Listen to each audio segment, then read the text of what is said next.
I'm a big Superman fan to the point where it's somewhat not embarrassing, but you can tell like this guy's an uber nerd. I watched the Christopher Reeve movies when I was a kid.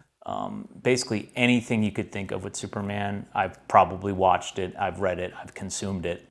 People will ask me, what's the most valuable comic book in your collection?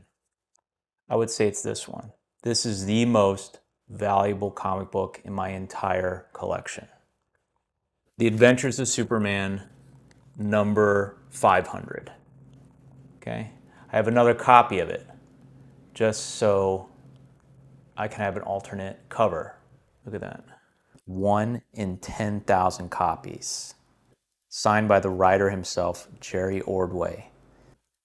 That's pretty special, but that's not the reason why this issue is so special. I would go to the comic book store with my mom every week, and we had an allowance, so we had a certain amount of money that we could pay for things that we wanted. And I saw this comic up on the wall, and I said, oh, that looks like it's going to be a really valuable comic book. I want it. It's $50 and you don't have enough money, my mom said. Disappointed. I knew I'd have to wait a few more weeks until I had enough allowance to buy it. And then my youngest brother, Collin, he wanted to give part of his allowance so I could buy this comic book. I was so confused. Why would he do that?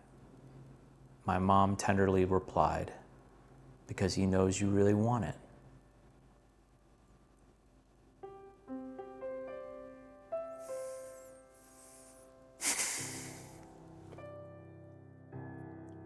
So on this day, it'll be 3 years since my brother Collin has passed.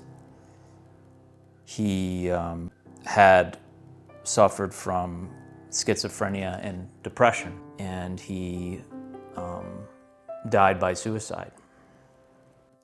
His illness did not define who he was as a person.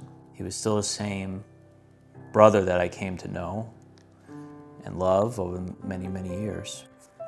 I think about how much he cared about others, what a giving person he was, the hero that he is. We did grow up with Superman, and he was my brother. And when people ask me, what's the most valuable comic book you own?